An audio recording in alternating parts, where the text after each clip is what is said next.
Could just start, couldn't I, really? All right, let's start. Right. Hello, everyone.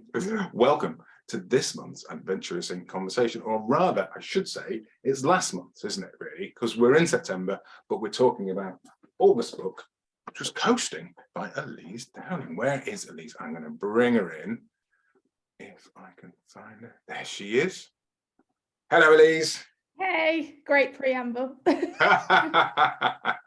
for the map tips. Oh, well, so but I loved the way that you said it just goes to show how little you actually need to know to have a go at something. And I think that's really the spirit of what's there in the book, isn't it? Is you put yourself out there and went, yeah, I'm going to do something crazy that maybe I can't do, but I'm going to give it a go. So my first question has to be, what does adventure mean to you? Because this feels like a really big adventure, but what does it mean to you then? Going on an adventure, what does that mean for you? And has it changed since then? I'm guessing it has. Yeah, I think the thing I love most about adventure is when you're I feel like it's a bit cheesy, but when you're outside and all you care about is having enough snacks, keeping moving forward, what the weather's like, and you don't work, you kind of really simplify things. And I think that's what I love the most about being outside, and especially trail running, when you're and long distance adventures, that when you're at that point where it's getting really hard, all you care about are having enough food, having enough water, when you get to stop and go to sleep. And I think that's what I love about it. But I think I definitely I'd probably do quite a lot of, I think adventure doesn't have to be quitting your job and go running for a year. And I think the bits you can fit in around sort of everyday life, whether that's going for a walk before work, going for a run at lunchtime, whatever that might be, those bits matter as much as the big adventures, I think. Absolutely. No, I completely agree. It's just such a, the word adventure is used so often and in so many different contexts, and it was your kind of coming to grips with it, what it meant for yourselves in the book, that was really the moment when I was like, actually, this is the book that we've got to feature, because we're always looking for something more. There's lots of tales of adventure, and what I'm always looking for is someone who brings a fresh perspective to it. And I was fascinated that you'd set out on this crazy endeavor, and you're running the coast of England day after day after day. And so you say in the book that you hated the macho "I slayed a bear for breakfast" narrative that surrounds adventure. And yet you're doing this incredible journey, and you weren't convinced that you were doing it right, because you weren't wild camping and you were relying on strangers. Isn't it weird that anyone looking in on that would have gone, wow, what an amazing adventure, but you in the middle of it were like, I'm not doing this right? And it's strange, isn't it? Yeah, I think also it's funny how you would never, I think that's probably the same with a lot of things you think about yourself. You'd never think that about someone else. I would never look at someone else doing a trip and be like, well, they're not doing that right, are they? And especially I think it's probably different if people are setting an official record where there are official rules and certain rules you have to keep to and whatever. But if you're just kind of doing something on your own terms, I'd never look at someone and be like, well, they haven't camped enough, so they should just give up. But then you do. I don't know, I spent a lot of time worrying about that. But I think that was probably also the complete naivety. I just had no idea what I was doing. And I think it got a bit easier as I got a bit of the way around, where I was like, well, even if this isn't exactly like everyone else's adventures, I have got this far, I have ran this far, so something must be working. And I felt a bit more confident in that, in a way that now I've done more things, probably the same. I'm like, well, I know what works for me because I've done it a lot of times. Whereas I think when you're first doing something, it's easy to just be, and I think especially probably as a young female, people loved to give me their opinions, and you just become a bit of a sponge for them at the time. And it still happens. I was on a campsite in Wales a few weeks ago, Snowdonia, and this man came marching over to my van to give me some advice about a route to take the next day. And I think he was trying to be helpful, but he didn't march over to anyone else's van to give them advice. And I think now I've done a bit more stuff and better to it, being oh, actually no, I'm all right. But I think at the beginning I just absorbed so much of what people were really trying to be helpful telling me, but wasn't always very useful. No, it's and it's I guess you've got to find your own way, haven't you? Which you, I mean, which you clearly did. So this evening's conversation, I'm gonna ask Elise a whole load of questions. We're gonna talk about, well, her journey. We're going to talk about writing the book. We're going to talk about her life now, because the book was a while back, and I guess her situation's changed. But it's not just my conversation; it's all of your conversations. So if you've got questions, throw them into the chat. We'll pick them up as and when. We're not going to gather them all up and do them all at the end. So do feel free to chip in, or just to comment in the chat. That's what it's there for. We're a book club where we talk about books. That's what we do.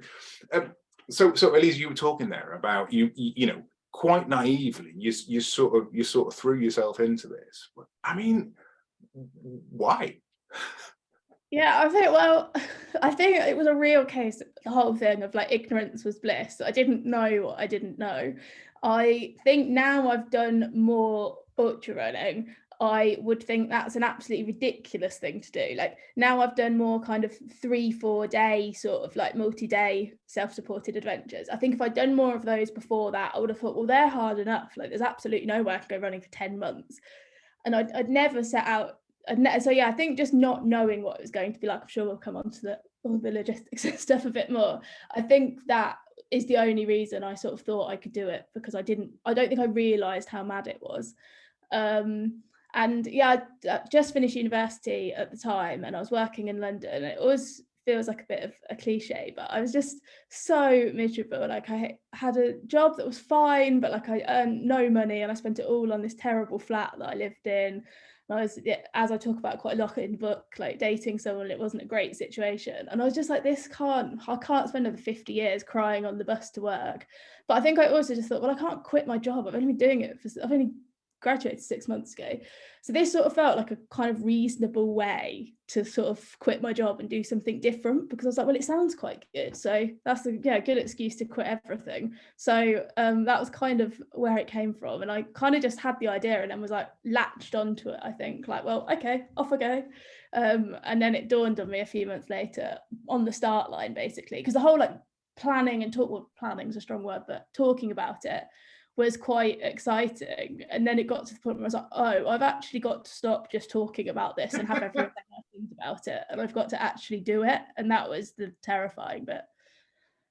But I guess, I mean, you mentioned about talking about it there, and I guess that's the other part of it, is that one, brilliantly naive and going, yeah, well, I'm going to do this thing. But then once you've told other people, and you stood up at the Yes Tribe event, didn't you, and declared to the room that was what you were going to do. The brilliant Yes Tribe, they must have seeded more crazy adventures than almost any other organization. But that must have been a big part of your motivation. It's embarrassing, isn't it? Once you said, I'm going to do this thing, you can't back down. Yeah, definitely. And especially like I told, because it was funny, I think the people I told fitted into 2 categories. They were like my friends, like the whole adventure community was like mind-blowingly supportive, like so amazing. And I think that's because they didn't realise probably quite how unqualified for the whole thing I was. And then my actual friends and family who knew me were all a bit like, okay, this seems like a bad idea. But yeah, it was definitely like, especially like my friends are like that. Still my best friends from uni are still my best friends today and were at that time, and I just knew they would never let me live it down. Like they don't take any prisoners. And I was like, if I quit now, I'm never going to forget it. So it wasn't worth it. So a good bit of peer pressure can help sometimes, I think. But isn't that great though? Because from that, I mean, I know it was a while ago, but really, you've found it's completely changed your life, and we'll come on to that a bit now. But I think for anyone who's, well, I mean, we've all been there. Should I do this thing? Shouldn't I do this thing? And actually, a bit of naivety and a bit of putting yourself out there and telling other people, it's a great way to do stuff. It's powerful. Yeah, definitely. And I found that because I started kind of documenting it, which I really didn't expect to come to anything, I set up a Facebook page mainly so that kind of my friends who were interested could like read my posts, and the ones who weren't wouldn't have to, basically. And then people, mostly through my brother, spamming every running forum going with the link to my Facebook page, it kind of got like quite a few followers in the end. And it grew to this amazing community of people just like really rallying for me, it felt like. And I think social media often gets a kind of bit of a bad name, but I just had such a positive experience of like this community of complete strangers who lots of them kind of became people I met in real life, lots of them I stayed with and met along the way. But even just the people kind of commenting on my posts on a hard day, I was like, well, I can't quit because all these people are being nice. So and it was really nice to have like that. It felt like there were a lot of people involved, even though technically it was just me running. But I guess that's the thing, isn't it? I mean, that's what you were finding when you were accepting hospitality from strangers. It was like there was a community sort of pushing you around, carrying you around, cajoling you around at times.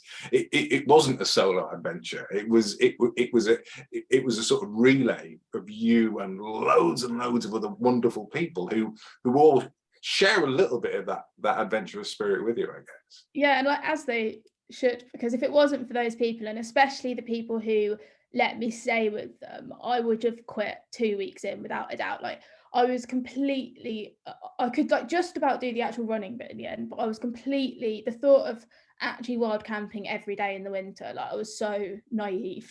And even now, like I've done a lot more of this stuff, I still wouldn't go and wild camp in the winter around the Southwest Coast Path. I don't think, like I still don't love, like I'm fine like wild camping like in the mountains where you're definitely not going to see anyone, but I still don't want to throw my tent up on the outskirts of a city at 4 o'clock when it's dark. Like, and I think I just thought, oh, I'll be fine doing that, and I still wouldn't want to do that. So if it wasn't for all those people, I wouldn't have made it to the end. They deserve more, as much, if not more, credit than I do. So when did it turn from something that you were documenting on social media to the idea that, hey, I could write a book about this? But was it while you were there, or did it come back to you a few years later? It was a bit of a gradual process, really. So when I was lucky that because I've always loved reading and books. I studied English literature at university, and my mum says that when I was 5, I told her I wanted to write a book. So I wanted to write a book a lot longer than I wanted to go on an adventure. And it was when I was actually doing the run, Debbie, who is my editor at Summersdale, in the end, she sent me an email saying she'd been reading my blog and had a thought about writing a book about the whole thing. And it was the best email I'd ever got. I was so excited because I also always just heard about how hard like the publishing industry is and how impossible it is, like that stat of however many people write books and get rejected and whatever. So I'd always liked the idea of writing a book, but I thought it'd never happen. So when I got that email, like, oh my gosh, like publishers contacted me, I was just so excited.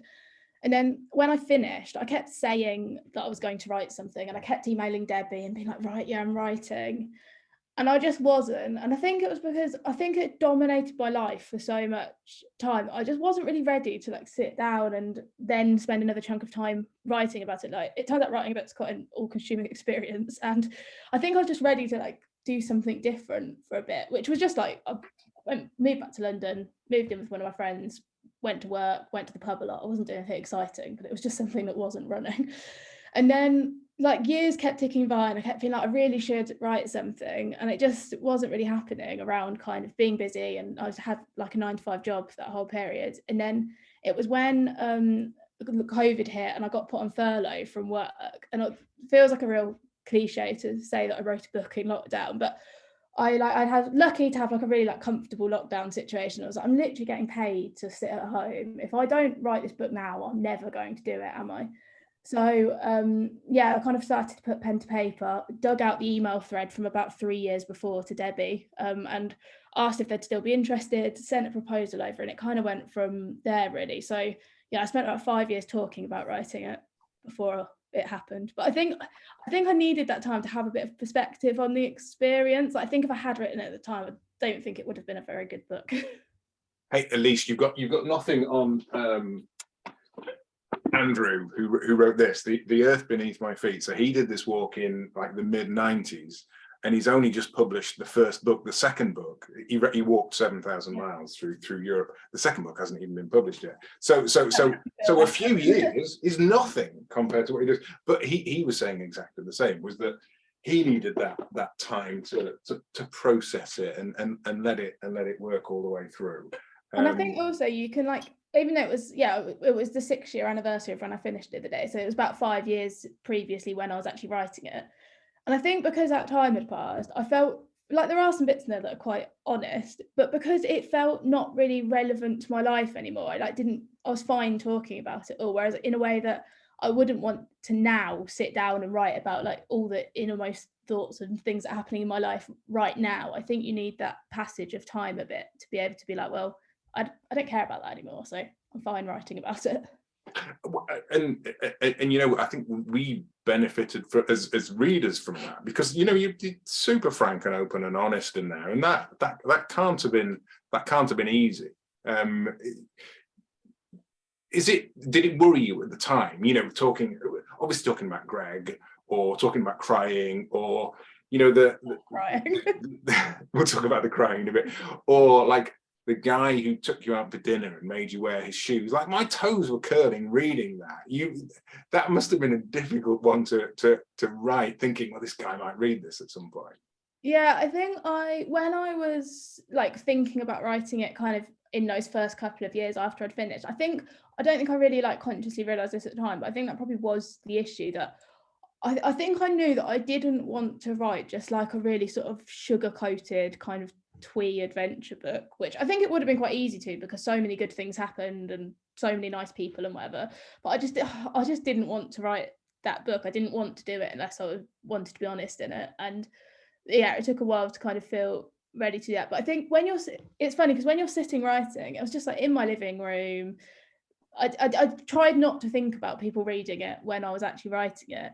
And it's very different to kind of, it feels much scarier like putting a slightly like vulnerable post on Instagram or something, because it's immediate. Whereas when you're writing a book, it's a year and a half, whatever, after you've written it that it actually comes out.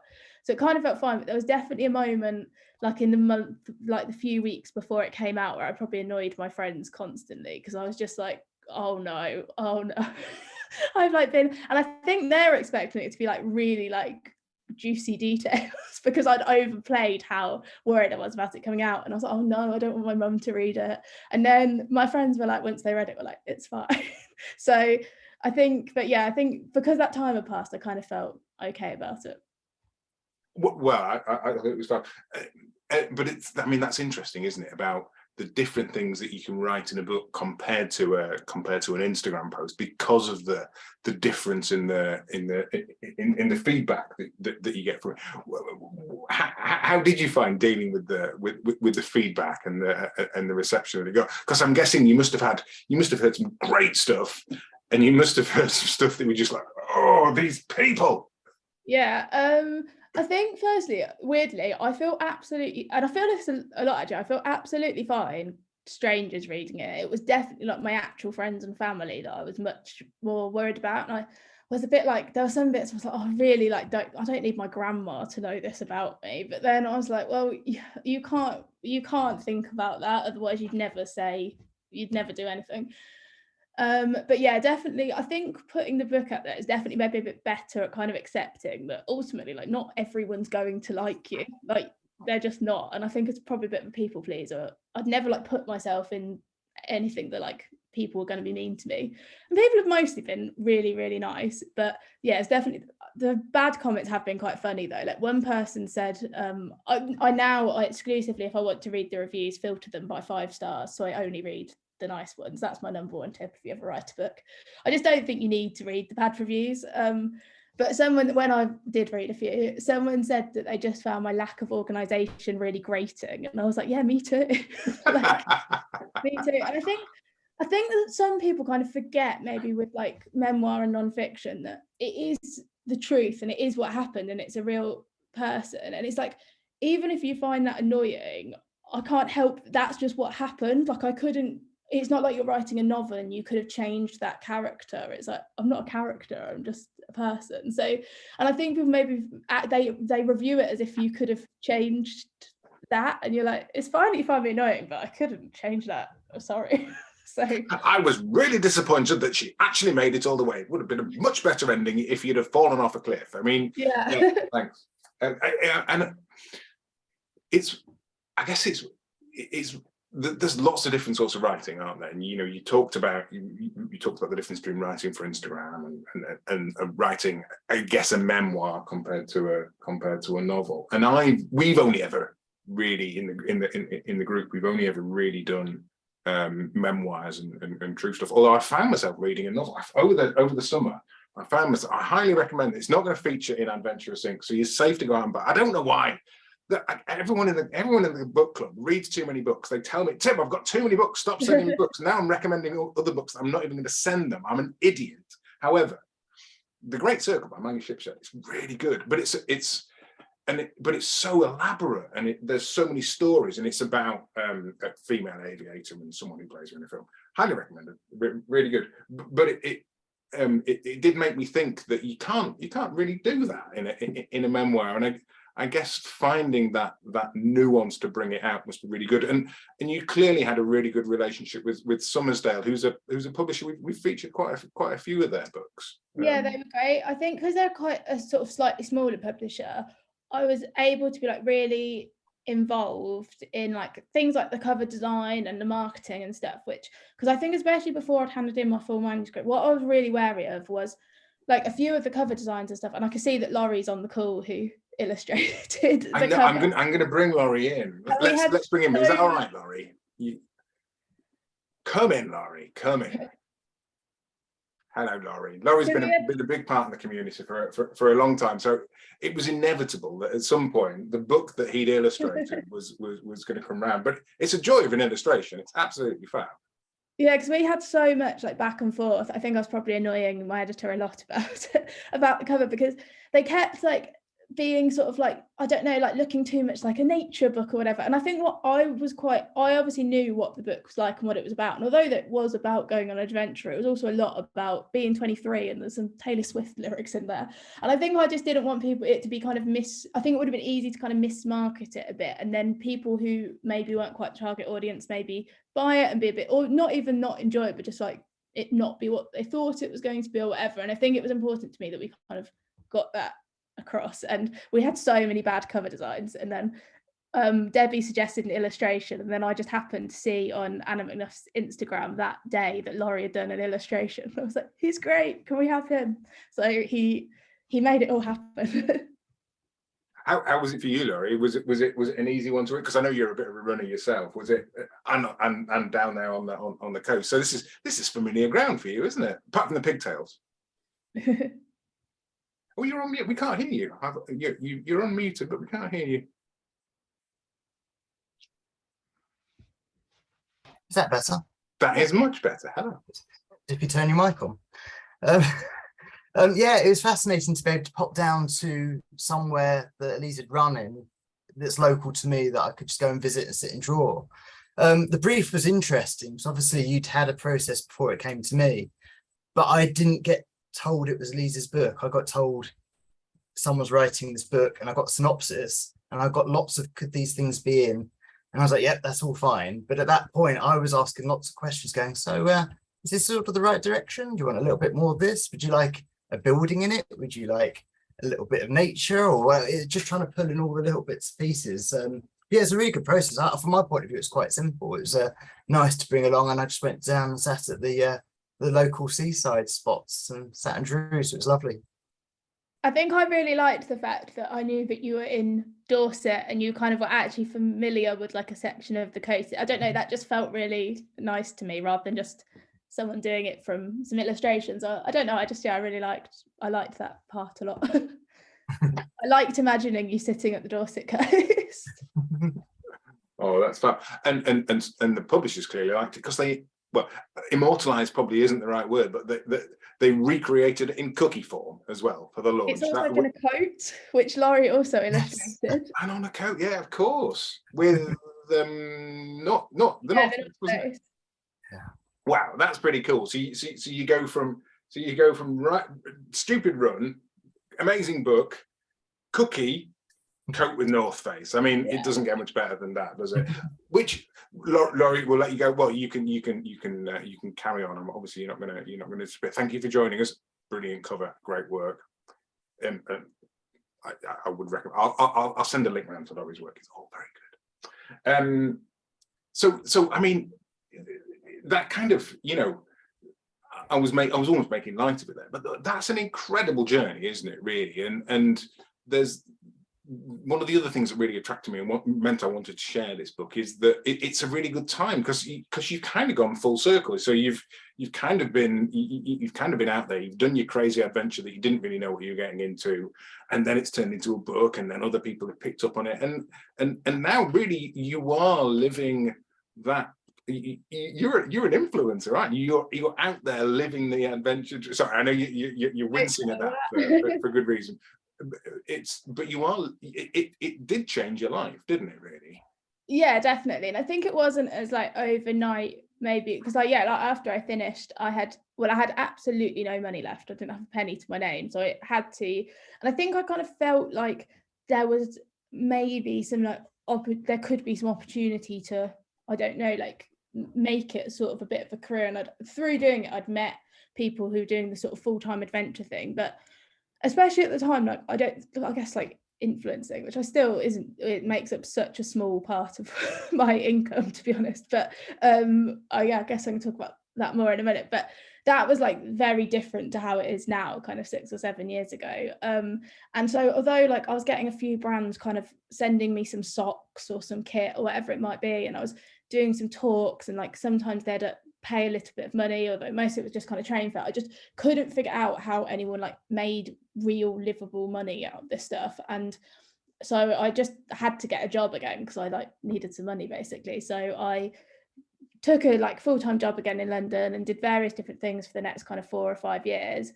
And then I think through that time, and I worked in like social media and marketing for other companies. And then when I got made redundant from working from the Ramblers kind of during COVID, and I just got the book deal, I think that was when I thought perhaps I could have a go at like freelancing and being self-employed and trying to make all these things that I do a bit of, like see how I can develop those a bit. But it wasn't an overnight process at all. And I'm still figuring it out for sure. But I guess it's another adventure in itself, and maybe, you know, maybe having done that adventure meant that you were more willing to do something, or maybe less willing to be constrained by a 9 to 5. I don't know whether it's a push-pull thing. Yeah, I think I definitely like I was just absolutely miserable, to be honest, in all of the jobs that I had, even though on the surface, like I worked for some like walking charities, for kind of sports events companies, like on the surface there were things I was really interested in. And I think I just did really struggle with that kind of the thought of like, I have to go to this job all day, every day, 5 days a week. And I think because I kind of got a bit of an inkling that maybe there was a way that I could like work more flexibly, work remotely. And for the first year of kind of being self-employed, I was doing a lot of marketing consultancy for other companies. So I wasn't kind of doing, I guess, my own stuff all the time. I was definitely still working, I guess, the more traditional role, but just in a freelance way. And then now I've kind of faded that out a bit and doing more of the other stuff, which I feel really, really lucky to have kind of made work. And I really enjoy the flexibility, although it's not without its stresses. And some of my friends are like, I'd hate to do what you do, it just seems stressful and really like unstable. So it has its peaks and troughs, but I do like so many of the things I do now, I just think, well, this isn't really work, is it? And it I feel very lucky to feel like that, because in my like 9 to 5 jobs, I felt like every single minute of every day felt like work. Yeah. Isn't that really interesting though, that you've got that contrast between, because when you were doing the run, you must have woken up in the mornings and it had been chucking it down with rain, and you're in a nice comfy duvet, and like someone's going to bring you breakfast, and then you had to go out there and go for a run, and yet that was more doable than going and sitting in a nice comfy office tapping away at a computer. Isn't it strange, the things that we're able to do and deal with, and the things that we aren't? Yeah, I think I'm just not very good if I feel like I haven't got a choice in something. So even if the thing I'm doing isn't that enjoyable, if I feel like I'm choosing to do it, I feel all right doing it. Which my dad's self-employed as well. He's a gardener, and he always says that he's unemployable now and he could never work for anybody else again. And I think I might have taken a bit of that from him. I know the feeling. So I mean, but I mean, so you did have a choice. So you could have quit at any point, really. really, couldn't you? What was it that kept you going, and how did you keep yourself going? I think it was a bit of a combination of things, really. I think it was definitely that, like we kind of touched on earlier, that just sort of saving face, not wanting to give up. And I think I talk about this in the book. I tried really hard. I think what I found really overwhelming was the hugeness of it. And every time I thought, well, I've done a month, and now I've got like 9 months and thousands of miles to go. And it kind of became, in those moments, irrelevant if I was enjoying the sort of day-to-day of it, because I was so bogged down by the whole thing of it. And I think I get like that about a lot, probably a bit like in sort of work environments that we just talked about, like even if like that day's fine, it's thinking, oh my God, I'm going to be here forever, that kind of really overwhelms me. And so I tried really hard, like, and I think this is quite common advice in like ultra running and stuff, you just have to think about like that mile, that day, or even like in the context of something so long like that week, and it'd be like, well, right now I'm having a nice time, so that's fine. Or even when I wasn't having a nice time, like I knew a nice time would come, and it wasn't necessarily the like miserable days that got me down, it was more the sort of never-endingness of it. So I had what I called the 2-week rule, which was where if at any given time I was having a really bad time, if 2 weeks later I was still miserable, I could quit and go home. Because I think what was also really important to me was that this was meant to be enjoyable. I knew that I was so lucky to have been able to kind of go and do this thing, and I wanted it to be quite a nice time. I kind of hate it when you see people doing these things and they're just moaning about them all the time, and you're like, you chose to do this, it's meant to be fun. So if it was miserable for 2 weeks straight, then I was allowed to really question, like, is this what I want to be doing? But if something good happened in the in-between, then I kind of reset the clock. So I jumped forward like that. And I've heard that also described as not quitting on a bad day. And I think that's good advice. Like, don't quit on the day when it's pouring down with rain and you're really tired. But if it's a relatively all right day and you're still miserable, then you're allowed to think, maybe this isn't for me. Wow, there's some absolutely storming advice there. The 2-week rule, that's a great one, and not quitting on a bad day. I think it's powerful stuff, isn't it? Because I guess whether we're doing an ultra running challenge or whatever, we're always facing these sort of things in life, and finding the resilience to keep going is important. We've got some questions coming in. There's a good one from the couple of Dave's getting in with lots of questions. So I'm gonna ask his most recent one right now. Are there any days that particularly stand out from the run, and any days that you want to go back and run again? Some that stand out, I guess I could do a good and a bad one. My worst day as a standout day was I'd actually come home for the weekend. My grandma had written a book of family history, and she was having a book launch, and I really wanted to go to it. So that was one of only 2 weekends that I went home. And at that point, it was kind of end of February, early March. I've been going for about 4 months, and I was in South Wales. And I remember being at home and then just sort of thinking, oh, I just don't want to go back. And then I got on the train and I just cried the whole way on the train. People kept asking me if I was okay. And I was like, yeah, I've got to go for a run. Nobody had any sympathy. And then the whole thing just felt so bleak. And I just remember sitting in this cafe in Swansea over a cup of coffee, just crying, not wanting to go. And that was when I came up with the 2-week rule, actually, because then I was like, I've just got to do 2 more weeks. And if I'm still hating it, I can call it quits and go home. And then a best day. What was a good day? Well, I think the funny thing is the good days, they almost don't stand out as much because there were a lot of them, but also the good days were kind of good in almost like a quieter way. Like I found it wasn't the really big moments that stood out. It was just like I'd had this one day that was so rainy up in Scotland. I thought I was going to be pitching my tent, and I was like, I was just like really didn't want to camp that night. And then I got to this hostel, they had 1 bed left, and they sold like ready meals basically that you could put in the oven, so I didn't have to eat my horrible camping food I had. And I just remember sitting in this armchair by a fire, eating a Thai green curry and eating some minstrel. I was like, this is the happiest I'm ever going to be. And it was like that was the best. But then there were also some like round Scotland especially, I had a real heat wave, and I just remember some days it was so beautiful, and I was like, I just can't believe that this is how I get to spend my days. And I think in terms of days I'd like to relive, I think there are lots of places I'd really like to go back to. So like I did the whole Southwest Coast Path in the middle of winter, which was beautiful, and like I quite enjoyed doing it in the winter because it was really quiet. You had the whole thing to yourself and it was quite atmospheric. But there are some places that I'd like to go back to when, if like say a day where I was being a bit grumpy, but I know it was a really nice place, I'd like to go back to and sort of recast it in a better memory. That's a what a great reason to go back. I've not heard anyone say that before. I'm going to ask Dave's other question because it's really good. He said he listened to the audiobook and loved it, but he was wondering, when you were reading it, were there any points where you thought, oh, I've missed a bit here, and wish that you'd put something in about something? Oh, not necessarily. I think because when you're reading an audiobook, it's actually like very hard, like much harder work than I expected. I had to audition for the part of myself. It wasn't a guarantee that I was going to get to narrate it. Surprising.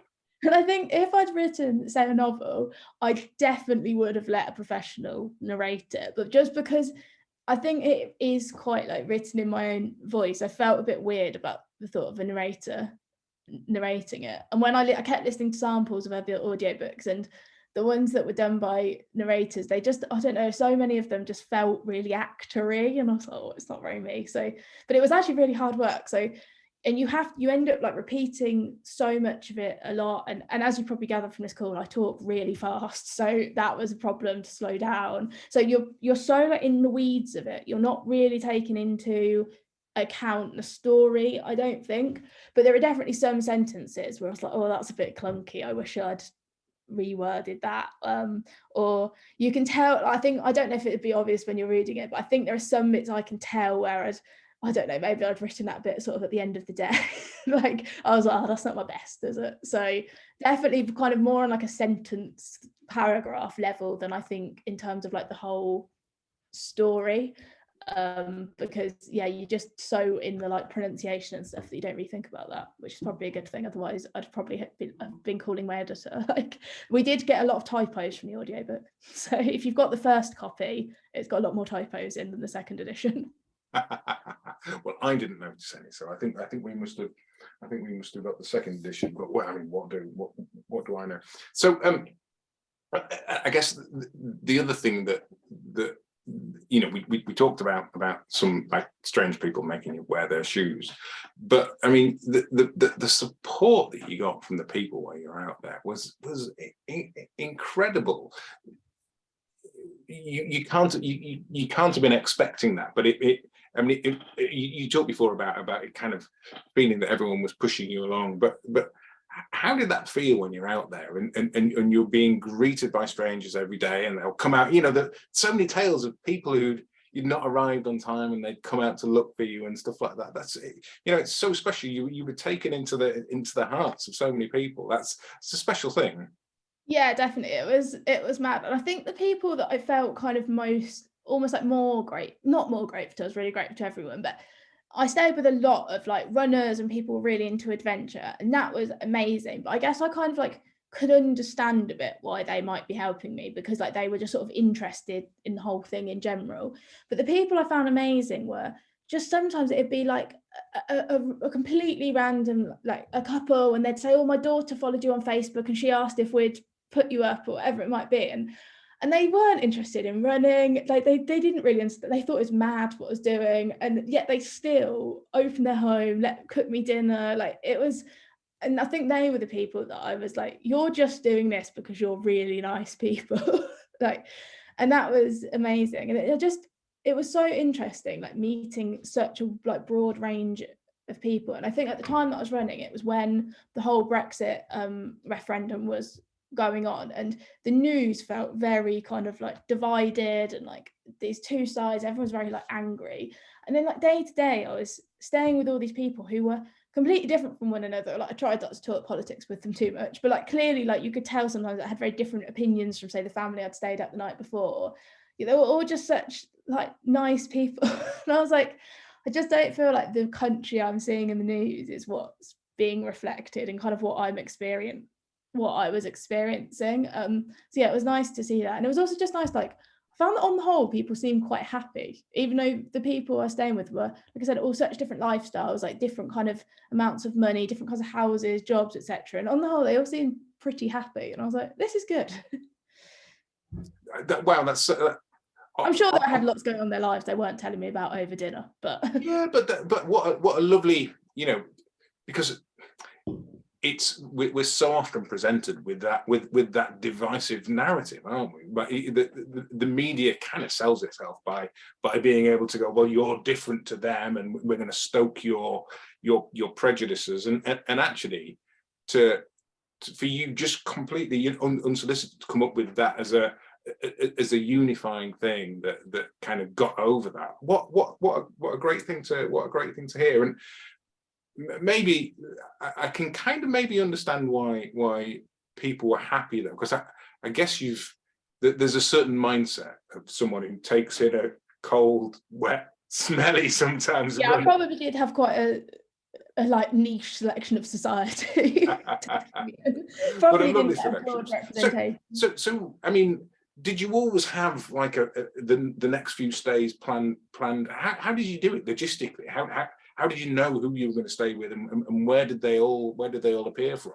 So were there times when you thought, oh, I've got a 2-day stretch here and no one to stay with, and I left the tent last time I had a stop off somewhere? Yeah, the process definitely kind of evolved a bit. It was all very well, like quite haphazard, to be honest, as you can imagine. Because especially at the beginning, it was quite it's just like people would randomly email. It kind of really evolved over time, and often people would email when you were in completely the wrong area of the country. So I'd be in Cornwall and somebody was saying, oh, you can stop in Scotland, and a more organized person probably would have put those people into a list, but I was not that person, and I could never remember where people had messaged me. So I'd get to a place and I'd like remember something about the place name to really stick in my mind. So I'd be like, oh, someone messaged, like a family from this place messaged me, and then I'd be trawling through like emails, Facebook messages, like where were they? But I think it by the end, like I'd had, especially in the winter, I had quite a lot of B&Bs and hostels really kindly offered me a room, and I did like on some like really rubbish stretches just kind of send a couple of quick email like, if you've got a spare room, I'm doing this, would you like consider letting me stay? And because people said, like, I'd heard people doing adventures saying you should go and like knock on people's doors, but I think I was also always really aware that I didn't want to kind of intrude on people, and I thought, if I'd maybe send a quick email, if someone wants to say no, they can just ignore my email or say no and it won't be awkward. Whereas I never want someone to feel like they had to be nice to me. So over the winter, I did stay in quite a few B&Bs and hostels. And then what I found is that when I stayed with someone, they often got the map out, and then like they'd be like, well, I've got a friend here and here and here. And then they'd ask their friends. And I guess for their friends, then I was like a friend of a friend rather than a complete stranger. So it probably made them a bit more likely to welcome me into their house. And then I generally worked on about a 2-week schedule. So I'd just like work out a bit of an itinerary for the next 2 weeks, which I think was really helpful, because I'm definitely someone that the worst thing you can say to me is like, oh, like there's no deadline, doesn't matter when you do this, because that means I will never do it ever. So I think if I'd actually just had my tent and been just pitching up anywhere, I would have so easily talked myself into stopping after like a few miles each day. Whereas because I kind of always had a bit of a finish line, I think that was actually really helpful. I'd be like, right, I've got to get to this place because this person's expecting me. And that was like quite motivating, I think. And again, another good trick to keep yourself going. So did you carry lots of food, or I mean, it seems to me ultra running is just the same as bike packing. It's just an excuse to eat cake, isn't it? I mean, that's the top and bottom of it. Yeah, definitely. But did you carry much stuff, or did you find that you could always eat and while you were going around? So the good thing about the coast is, like, typically there's quite a lot, obviously there are some more remote sections, but there's quite a lot of people have always kind of settled near to the coast. So there's a lot of villages and towns. So there were some places kind of up in the Highlands where I'd only go through like past one shop a day. So then I had to be a bit more organised and know, right, this is the only place I'm going to see for another 25 miles. So I better stock up here.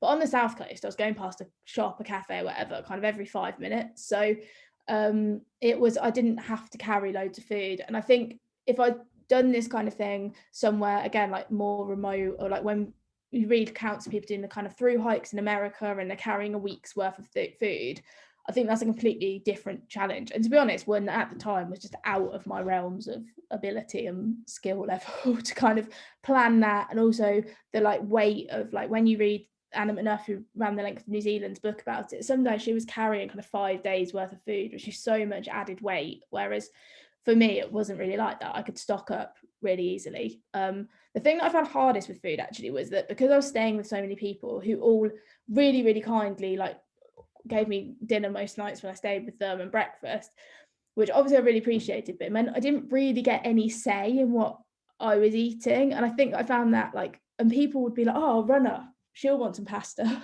And then by the end, I was like, someone just give me a salad. Like, I just really want some vegetables.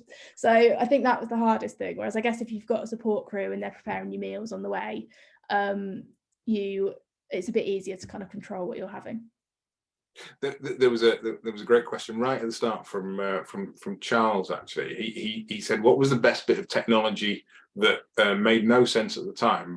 But hang on, what was the bit of technology that someone told you to take that made no sense, but when you were out there made life easier and more enjoyable on your adventure? Oh, so technology wise, I only had my phone. And then I did actually take an iPad because I actually did work a little bit. Like, I did a bit of freelance writing when I was out doing it. So I had an iPad as well.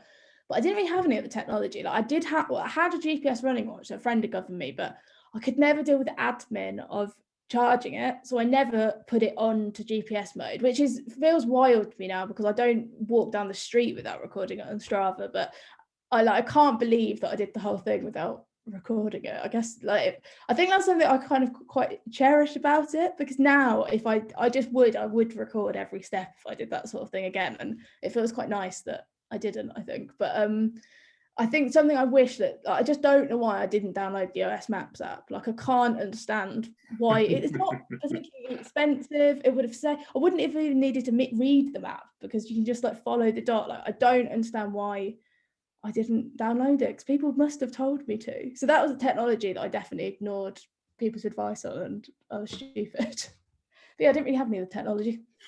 I have to say, OS Maps is my absolute favorite app on my phone. My wife always laughs at me referring to the OS map all the time. But only the other week, we were on our way back from France. We needed to stop off and walk the dog, and we drove past Leeds Castle. And she was like, well, we can't stop there. It costs a fortune to get in. I was like, hang on, I'll get the OS map out. Found the footpaths through it, and you can walk all the way through Leeds Castle. Obviously, it's not the real Leeds, because I live in the real Leeds. It's some sort of southern Leeds. But we walked all the way through it for free.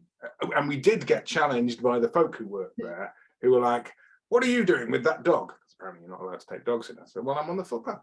And it was fine. Yeah. And I felt smug about that. So yeah, OS Maps. But I guess you're then, so because are you a tech advocate now? Are you out there with the GPS watch and everything? Yeah, I think I've just realized how much easier it makes your life. And also, like, now I quite enjoy the planning part of it. Like, I love like having an idea for a run and then working out the route and like making the spreadsheet, and like, I enjoy that planning part of it now. And I can't comprehend going for a run or a walk without any sort of navigation device now. I genuinely don't think I really knew about footpaths. Like, I just don't think I knew that there were all these network paths out there that weren't on Google Maps. I know that sounds incredibly stupid, but I just really don't think I did know about them. Well, I think now you do, and you're doing a great job of telling other people about it. That's it. I hope you're on commission from Ordnance Survey. I wish I was, I have to say. There's a great question from Rich. He says, did you ever think it would have been better to have gone anti-clockwise as opposed to clockwise?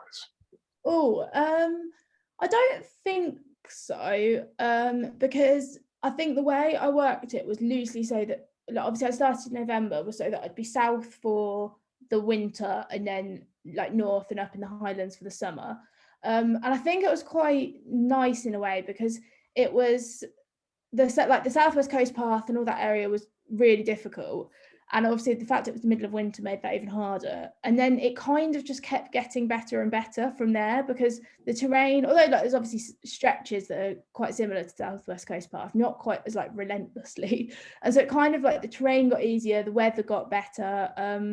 I think the thing that I found surprising was I was really worried about going to Scotland. I'd been to Scotland before, but to like Glasgow and Edinburgh. I hadn't been to any of the Highlands or anything. And I was just really scared about it being really remote and really wild and how I was going to survive. But it was actually so much better. Like, it's so much better to be on an adventure somewhere remote. Like, you can put your tent up anywhere. People are expecting hikers and walkers, and it was much hard. And I felt a lot safer in those environments, to be honest, than kind of going through the outskirts of a city. So and it was nice to kind of, but I think at the time I would have maybe struggled a bit with those bits early on, whereas it was nice to have always the safety net in the south, especially, of always really I could get a train home from anywhere. Like, it felt quite safe. I think I would have struggled if I'd gone to the like wilder bits too soon. Yeah, no, it makes sense. There's another question from Victoria, who said, how much did your pack weigh? Any tips for packing light, and has the hole in your back healed? So I never weighed the pack, which I find mad. I still have all the things that were in it, so I should maybe I'll weigh it one day. I'll report back. These are all things that now, that's the first thing I do, but I just didn't do it. So I didn't weigh the pack. I'm not very good at weights. I'd really struggle to estimate. I'm going to weigh it, the kit, and get back to you on that. Cool. But I had basically, I don't think I could have had any less, really. All I had was tent, sleeping bag, mat, one spare set of clothes, which would be my like evening clothes, and then I'd swap them around whenever I got to wash a set, and then like a down jacket, a raincoat, and then I guess the iPad and the book weren't, I obviously wouldn't take those on like a day-long ultra run, but I think I would have gone mad if I hadn't had any sort of entertainment, so I don't regret taking those. And then the Rubik's Cube, which is in the book, so that was completely unnecessary, but I guess that didn't weigh very much, and that was all I had, really. I think tips for packing light is just, because now I think if you've got the space, you will pack more. So I think I always run with a 25 litre ultimate direction pack for kind of, if I'm doing like, I could just about fit camping gear in there in the summer, but like, especially if I'm going to do the Hort route with my dad next week, and that's what I'll take with me, and I like with enough stuff for a week. And I think if you've got a big bag, you'll fill it. So and you just have to be all right being a bit grimy sometimes. It's my main tip. It's a great tip. It's a great tip. If you've got a big bag, you'll fill it. That's fab. So I mean you mentioned about going to do the Hort route there. You seem to be embraced by that adventure life, and the adventure community sort of embraced you while you were out there, didn't you? You had so much, I know you had help from Anna and Alex, Beth, Alex, and so many other people. That must have been almost like a vote of confidence while you're out there, and I guess they're now your friends and peers, aren't they? Yeah, definitely. And I think something that I found really reassuring when I spoke to other people who'd done these crazy things was how much there's quite often quite a similar story of just people having no idea what they were doing at the start. And I think maybe that's why those people weren't as horrified by the whole thing as some of like my friends and family, because they were like, well, I've done this thing and I didn't know what I was doing either. So but yeah, it definitely was really reassuring. I think it's just something really nice as well about what could be a kind of like competitive industry. I've like never had anything but kind of support and like friends. I think because you're maybe it's different in like other things, but I think because everyone's kind of just united by like loving being outdoors and loving doing these things, that you're just like excited by other people doing cool stuff. I feel bad because the day that Beth and Alex came to run with me, I was having a terrible day and I was really grumpy. So I wasn't a great company that day. But I guess of everyone, they're the people who are going to forgive you for not being great company, because they can appreciate it's crazy. Just in that bit of conversation there, you made me realise that I'm doing completely the wrong thing for all our subscribers by letting them in. So none of our subscribers are at all naive about the hardship. So none of them are ever going to do this, or if they do, it's like it's an even bigger challenge for them to go out there and do it, because they've read so many stories about, oh yeah, it's difficult, you do this and you do that. So I'll apologize now to everyone who's a subscriber. I'm sorry if I've killed your ambition. Just go put on that beginner's mindset, pretend you know Nout, throw away your copy of Eric Langmuir's Mountain Grafting Leadership, throw away everything and just get out there. I think also like it's hard to sort of almost like, because I'd even do it to myself now, like you, it's hard to believe how hard the hard bits are, almost like going to, like I was watching the UTMB at the weekend, and I've not been running much for the past year. Like I've been injured, and I, for lots of reasons, haven't been running loads. And I was watching it feeling so excited to like do an ultra again and like be in that environment. And that, but then I was like, my mum was like, you remember the finish line is only that good because the rest of it was so hard. But when you're just watching it on TV or like following someone else doing it, it's hard to remember that, isn't it? Like it looks like they've just had a lovely day out and then won the UTMB. And you're like, oh no, that probably hurt quite a lot for 20 hours beforehand. So is that, I mean, do you think that's what you're going to keep doing then? I'm guessing you can't see any other, even you said before you were unemployable, but this seems to be your lifestyle that's probably set in for good now, isn't it? Yeah, I hope so. I definitely think a lot about how to do it in a kind of more sustainable way, I guess, because I think sometimes I see the sort of cycle of people kind of going on a huge adventure, writing a book about it, whatever. And I think I didn't really want to do that, although I loved going on this adventure. And I think at some point I probably would do something definitely a lot shorter, but like a sort of bigger adventure, maybe at some point. I didn't want that to have to, I didn't want to sort of like that have to be my living, but I'm doing things like I'm writing a guidebook at the moment, and that feels like a really good middle ground to me of kind of getting to do what I love and talking and writing about it, but without it being quite as personal. So I think doing a like mixture of things feels a bit more kind of sustainable, I guess, as like a career to me.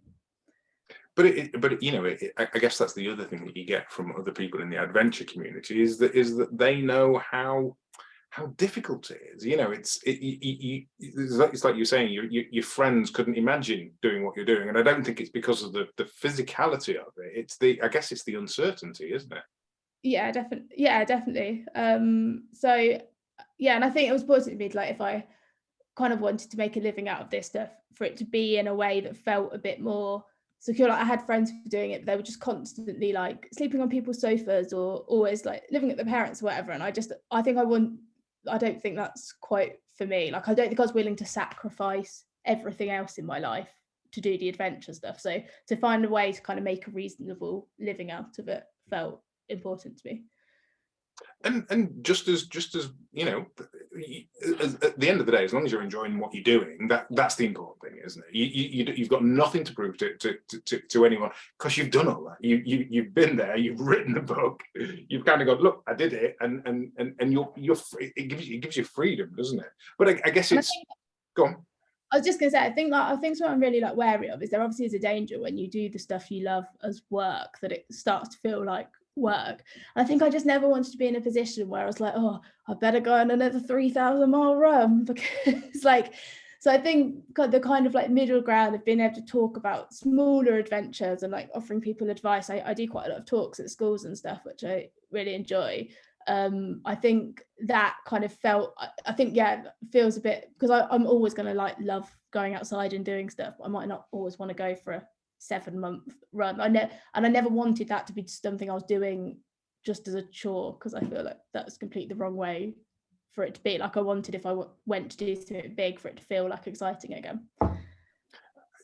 And I mean, and that, I guess that goes right to the heart of everything I've got from the book, from talking to you now, from following you on social media and stuff, is that you are so down to earth and honest about stuff. You know, you don't really put on any airs and graces. It's like, well, this is how I'm trying to find my way, and I'm trying to find my way as best I can, and I think that's great, because you do see a lot of people and you think, well, how much of that is really them, and how much of that is this veneer that they think they've got to put out to the world? And I don't get a sense of a veneer with you, Elise. It's just you.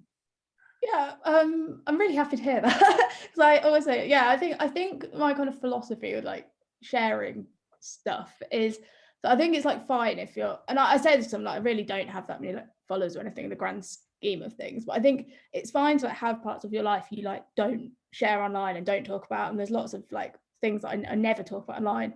But then I think the things you do talk about, you should be honest about. So if I'm like going to talk about going for a run or an adventure or whatever, I like want to be really honest about that, if that makes any sense. So I kind of, I hate it when you just, I don't know, I hate all the fluff you see. And I'm like, that's not really what it was like though, was it? Well, I mean, good on you for, and I think it's an attitude that will stand you in brilliant stead. I mean, you know, it's done you well so far. It's gonna carry on doing it. Elise, it's been fab talking to you. I can't believe we've rattled through a whole hour. I love the book. I hope everyone has really enjoyed reading it. Maybe it's inspired some people to go out and do their own crazy adventures. Genuinely, I do hope so. And at least it's lovely to see the development of you in the book and the development of you beyond that. I'm sure we'll be doing this again in a year or two's time, because I get the sense there's lots more of this to come, and I look forward to carrying on the conversation. I think it's going to be fab.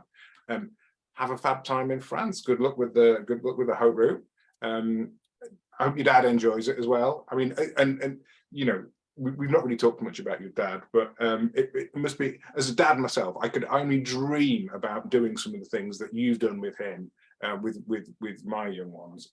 He must be so very proud, and you guys must have a special relationship as well. So that's kind of lucky as well. It's all cool, isn't it?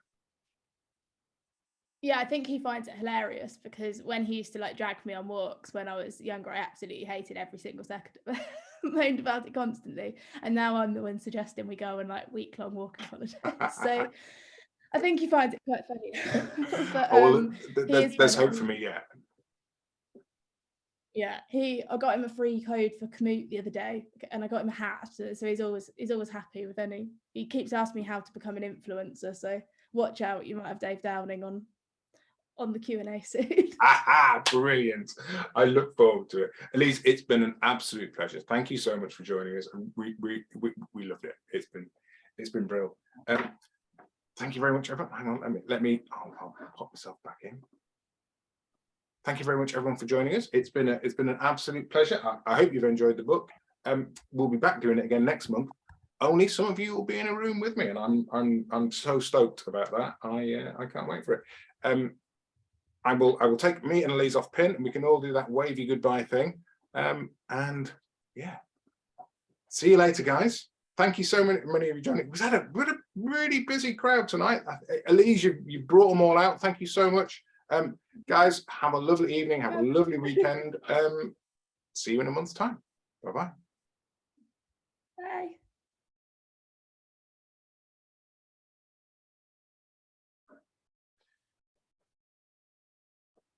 Bye.